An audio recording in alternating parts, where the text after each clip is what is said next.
My brother called me a liability in front of the entire board. Not incompetent, not inexperienced. A liability.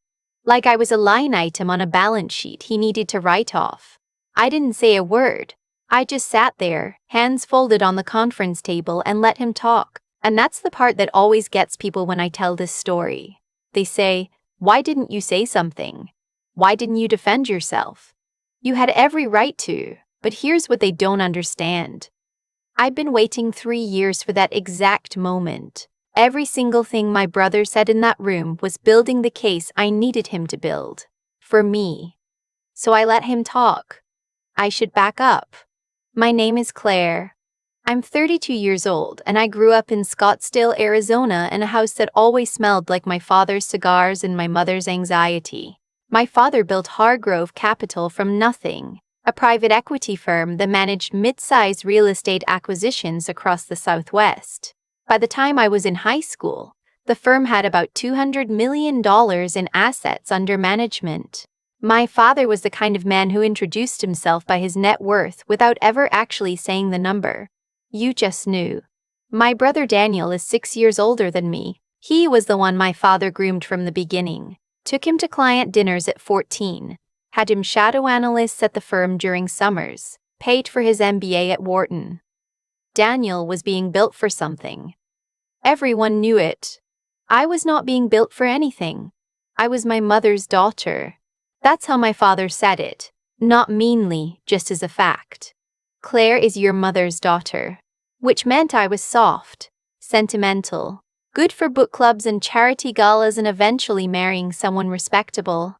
I wasn't supposed to have opinions about interest rates or cap rates or anything with the word rate in it. What my father didn't know, what no one in my family knew, was that I had been quietly, carefully, obsessively learning the business for almost a decade. Not at Hargrove. Not anywhere near Hargrove. I got my undergrad in finance at ASU, paid for mostly by a scholarship and 2 part-time jobs my parents didn't know about because I'd told them I was covered.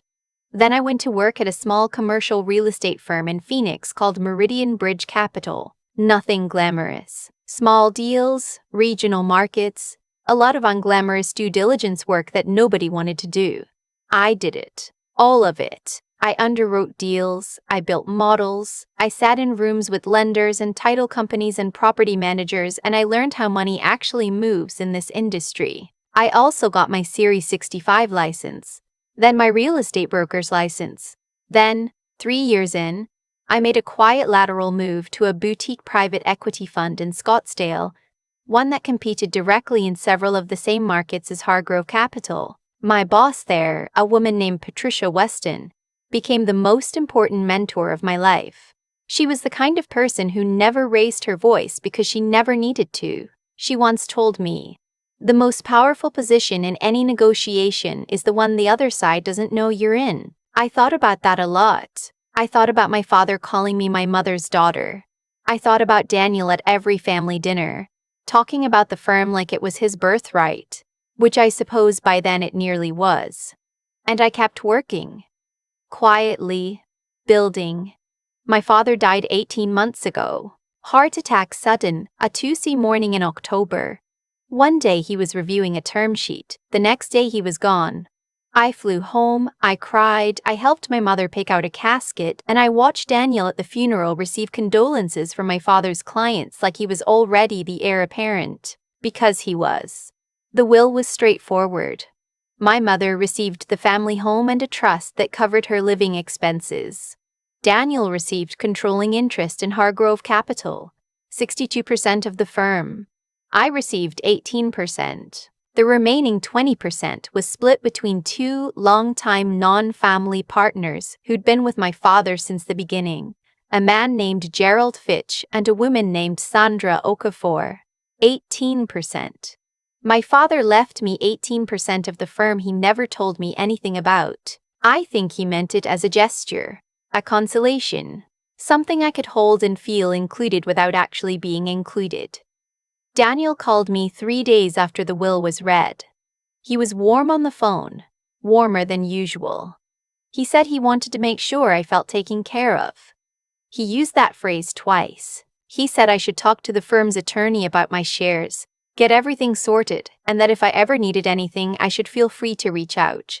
He did not ask me to come work at the firm. He did not ask what I'd been doing for the past 8 years. He did not ask anything at all. I said thank you. I told him I'd be in touch. I hung up the phone and sat very still in my apartment for a long time. Then I called Patricia. Here's something most people don't know about minority shareholders in a private company. You have rights, but only if you know what they are and are willing to use them. 18% sounds small. And on its own, it is. But 18%, combined with the right relationships and the right timing, can be a very different thing. I asked Patricia to introduce me to an M&A attorney she trusted, a woman named Helen Draper, who practiced out of a firm in Phoenix. Helen was small and precise and wore reading glasses on a chain around her neck and had a handshake like a closing argument. I told Helen everything.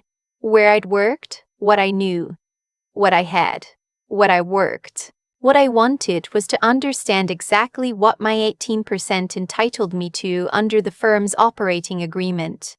So we requested the documents, which as a shareholder I was legally entitled to. Daniel's office was slow to produce them. Then slower. Then we had to send a formal written demand. When we finally got the operating agreement, Helen read it carefully and then looked at me over her glasses and said, "Your brother made a mistake. Apparently my father, when he originally drafted the operating agreement years ago, had included a provision, likely meant as a protective measure for minority investors, that required any major asset sale or structural change to the firm to receive approval from shareholders representing at least 80% of equity. Daniel had 62%. Gerald and Sandra together had 20%. I had 18%. Any single one of us could block a major transaction. Daniel had been quietly in talks for 4 months to sell a significant portion of Hargrove's portfolio, about $90 million in assets, to a larger fund based in Dallas. It was the kind of deal that would effectively wind down Hargrove's independent operations and fold a significant piece of the firm into a larger entity. A deal that, if it closed, would make Daniel very wealthy and make my 18% largely irrelevant, absorbed into a structure where I'd have no meaningful standing. He had not told me about it. He had, however, had conversations with Gerald and Sandra. He had their support. He did not have my 80%. Helen explained my options carefully. I could negotiate, try to extract better terms for myself before approving the sale. I could simply block it and see what Daniel did. Or I could do something more deliberate. Patricia had been in conversations of her own.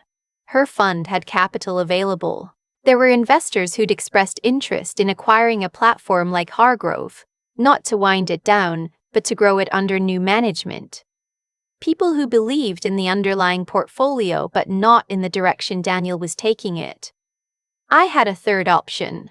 I could find buyers for Gerald and Sandra's combined 20% with their cooperation and bring in aligned capital that, combined with my 18%, would constitute a blocking position strong enough to force a different outcome entirely. It took me 6 weeks to get Gerald on the phone for a real conversation. He was cautious. He'd known my father for 20 years and felt some loyalty to Daniel by extension. But Gerald was also 71 years old and his wife had health issues and he was tired, and the Dallas deal, when he looked at it honestly, wasn't as favorable to minority holders as Daniel had framed it.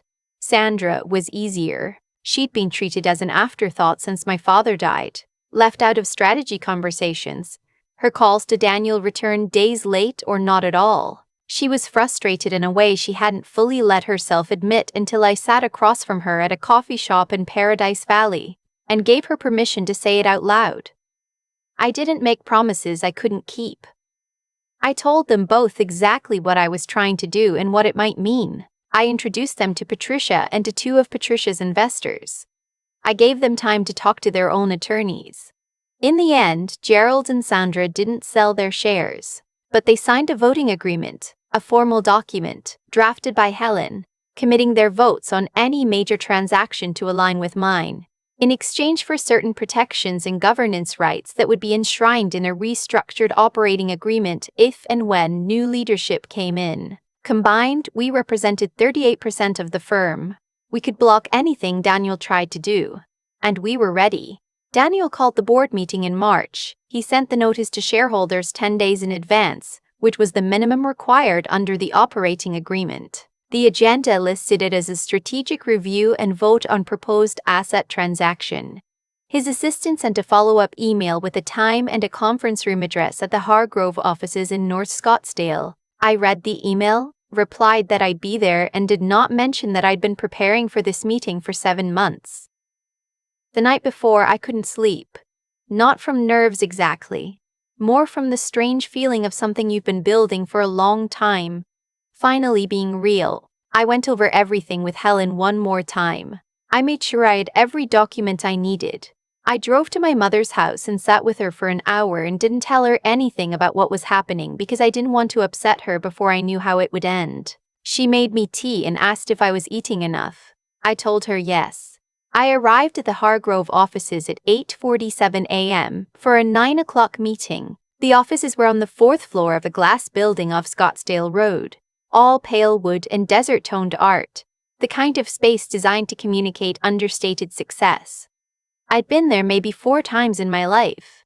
I knew people who worked there barely knew my name. The receptionist looked at me with polite confusion when I said I was there for the board meeting. She made a call. Someone came to escort me. Daniel was already in the conference room when I walked in, along with Gerald, Sandra, and a man I didn't recognize who turned out to be the attorney for the Dallas fund. There was also a woman named Kristen who was Hargrove's internal counsel and who clearly knew something I didn't, because when I walked in, she glanced at Daniel in a way that told me she'd been told this meeting would be uncomplicated. Daniel greeted me with a hug that was a half-second too short. "Claire, glad you made it," he said, and gestured to a seat on the opposite side of the table from himself, which I noted. I sat down. I set my folder on the table. I folded my hands. Helen was not there in person. We'd decided together that her absence was strategically better. I wasn't there to litigate. I was there to vote. Daniel opened the meeting with a 20-minute presentation. Slides. Charts. He talked about the market environment, about the opportunity the Dallas transaction represented, about how this was the kind of move their father would have made. He used the phrase "protect the family's legacy" twice. He talked about the favorable terms, the timeline, the structure. He did not look at me once during the presentation. When he finished, he summarized, "The resolution before us is to approve the asset sale transaction as described, moving approximately $87 million in portfolio assets to Thorngate Capital Partners in Dallas. We need 80% approval to proceed. Gerald, Sandra, I'm confident we've been through this. I'd like to call the vote." And that's when he looked at me for the first time. I think until that moment, he genuinely expected me to sit quietly and either abstain or say yes, because I didn't know any better. I could see it in the way he looked at me. Fond, a little patronizing. The way you look at someone you love but don't take seriously. I said, "Before we vote, I have some questions about the transaction structure." Silence. Kristen, the internal counsel, shifted slightly in her chair. Daniel said, "Of course, we can address any questions." I opened my folder. The Thorngate LOI was executed on September 14th. At that point, I had not been informed of any pending transaction, nor had I received any documentation related to it, despite being a shareholder of record. Can you walk me through when the decision was made to pursue this and why shareholder notification wasn't extended to all equity holders? Daniel's expression did something complicated. "Claire, this was an exploratory process. We kept it contained to principals while we assessed viability." "I'm a principal," I said.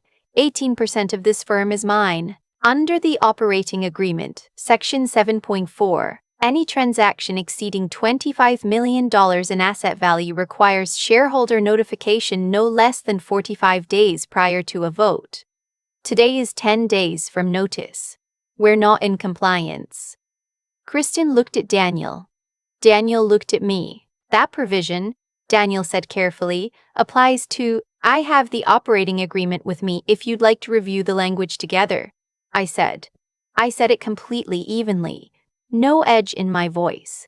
Just a statement. He didn't take me up on that. The attorney for Thorngate, the Dallas Fund, quietly set down his pen. I kept going. Not combatively, just steadily, question after question, the way Helen and I had prepared. The notification timeline. The valuation methodology. The terms for non-transacting shareholders. Whether minority holders had been offered any form of tag-along rights. Whether the transaction had been shopped to any competing buyers, or whether Thorngate was the only party approached. With each question, something in the room changed. It wasn't dramatic. It was more like a slow pressure shift, the kind you feel in your ears. Daniel answered what he could and deflected what he couldn't, and the deflections were more revealing than the answers. Finally, about 40 minutes in, he stopped being careful. Claire, he said, and his voice had gone flat. I want to be direct with you. You have a minority position in a private firm. You've never worked here. You don't have operational context for what we're trying to accomplish. This transaction is in the best interest of the firm and the family. I need you to trust that. I looked at him. You've never worked here.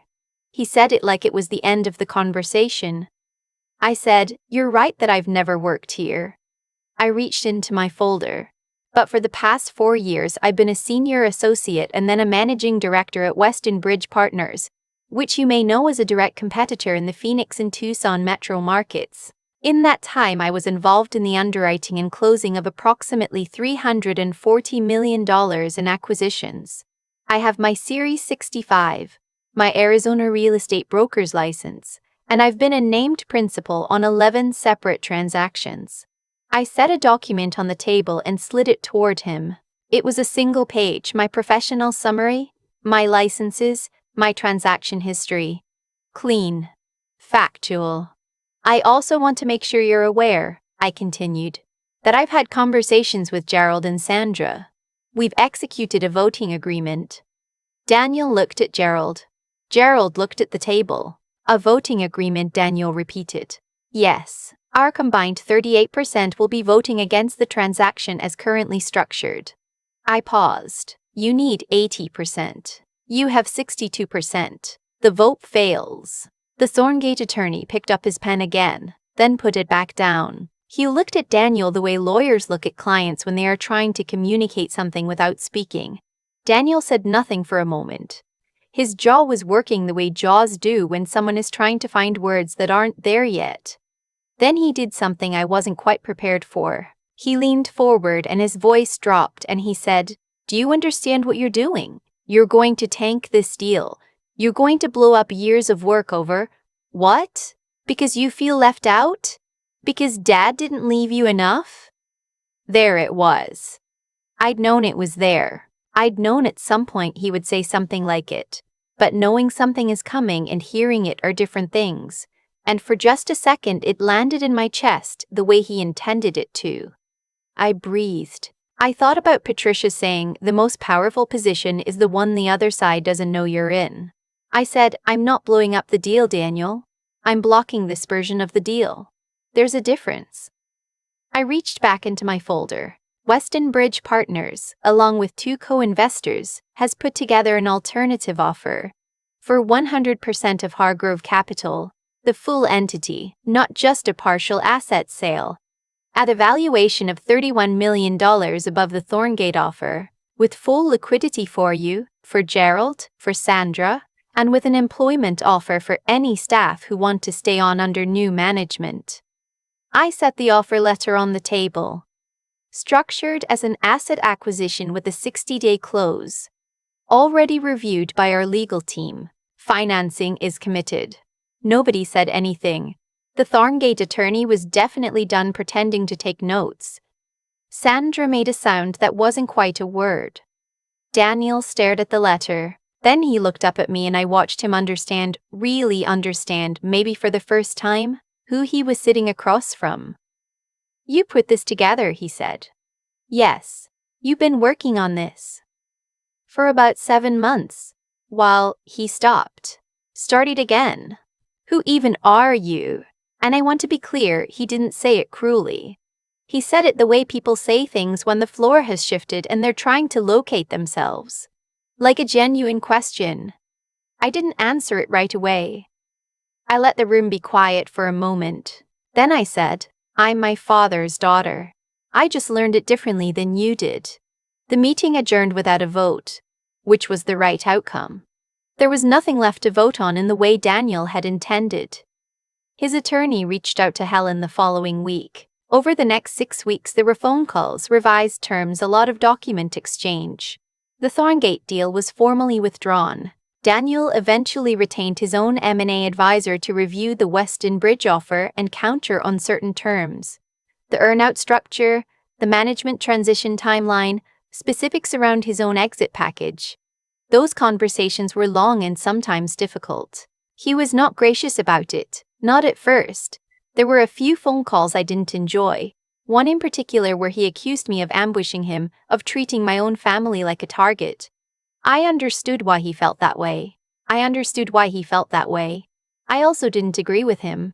I was in Helen's office when the wire confirmation came through. Patricia called me immediately after. She sounded happier than I did, which made me laugh. My mother still doesn't entirely understand what happened. I've tried to explain it a couple of times and she listens carefully and nods and then says something like, "So it all worked out?" And I say, "Yes, it worked out." And she says, "Your father always knew you were sharp, you know? He just didn't know how to say it." I don't know if that's true. I've thought about it a lot and I genuinely don't know. I know he loved me. I know he underestimated me. I know those two things can both be real at the same time and don't cancel each other out. Daniel and I don't talk much now. We're polite when we see each other at family things. I think he's still working through it. What it means that his younger sister outmaneuvered him on the single biggest transaction of his career. That's a hard thing to sit with and I don't say it with satisfaction. I say it because it's true. Hargrove's portfolio is being operated now under Weston Bridge's management. Several of the staff stayed on. The assets are performing well. I got a corner office in the Scottsdale building with the pale wood and the desert-toned art. Nobody questions why I'm in the room anymore. People ask me sometimes if I planned the whole thing from the beginning, from the day my father died. Like I had some elaborate chess strategy mapped out. I didn't. I want to be honest about that. The early months after he died were just grief. I wasn't thinking about operating agreements or voting rights. I was thinking about how he'd never know any of the things I'd accomplished because I'd kept them to myself, partly out of pride and partly because I'd never been invited to share them. That part still stings, honestly. Not Daniel's behavior. I've made a kind of peace with that. But the fact that my father died without knowing what I was capable of, that's the thing I carry. What I did wasn't revenge exactly. People like to call it that. The framing is satisfying, I get it. But it wasn't. It was just me finally deciding to stop being invisible in my own family story. It was me walking into that conference room and taking up the space that was mine. I just made sure I'd earned it first. I've thought a lot about what it actually costs to be underestimated for a long time. Not the obvious costs. The missed opportunities. The conversations you're not included in.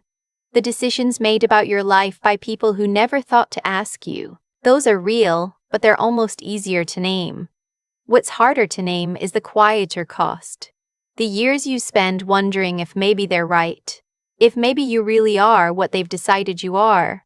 I spent a long time in that place. Not because Daniel was cruel. He wasn't, not exactly. But because the people we grow up with have a way of becoming the voice we measure ourselves against, even when we know better. My father never said I was less than Daniel. He just never said I was equal. And silence, when it comes from someone whose opinion shapes the whole architecture of your childhood, has a way of becoming a conclusion. What I know now, from the other side of everything that happened in that conference room, is that the way people treat you is almost never really about you. Daniel didn't underestimate me because he'd studied me carefully and reached an accurate verdict. He underestimated me because it was convenient. Because it organized the world in a way that made sense for him. When I walked in that morning with Helen's documents and 7 months of preparation, he wasn't confronting a surprise. He was confronting information that had always been true and that he'd simply never bothered to look for. That's the thing about overlooking people. It feels like power, but it's actually a blind spot. Every assumption Daniel made about me, that I was passive, that I didn't understand finance, that I'd go along with whatever he put in front of me, those assumptions were the architecture of his own defeat. He built his entire strategy on a foundation of not knowing me, and I let him. Because I understood, in a way he didn't, that the longer he underestimated me, the stronger my position became. I want to be careful here because I don't think patience is the same as being a pushover, and I don't think staying quiet is the same as having nothing to say. What I had to learn. And it took years. It took Patricia and Helen and a lot of late nights and deals that didn't go the way I wanted. Was the difference between reacting and responding, between proving yourself to someone else and proving something to yourself. I wasn't quiet in that boardroom because I was afraid. I was quiet because I had already done the work. The talking was almost beside the point. What Daniel did, dismissing me, cutting me out, assuming the deal would close without my real participation, had consequences not because the universe punishes arrogance, but because arrogance produces bad strategy. He didn't do his homework on me because he thought he didn't have to, and that gap between what he assumed and what was actually true was exactly wide enough for me to walk through. I think about Claire from 8 years ago, working late at a small Phoenix firm, building models nobody asked her to build, learning things she wasn't being taught. She wasn't doing that to get revenge on anyone. She was doing it because the work mattered to her, because she believed, even when nobody around her seemed to, that what she was building was real.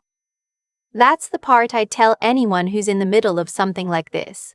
The work is the answer, not the confrontation, not the moment, not the satisfaction of being right in front of the people who were wrong about you. The work is what makes the moment possible. The integrity you build in private is the only thing that holds when things get hard in public. Daniel and I are okay now, in the way that family is okay when the dust settles and you're both still standing. There's distance there. Probably always will be.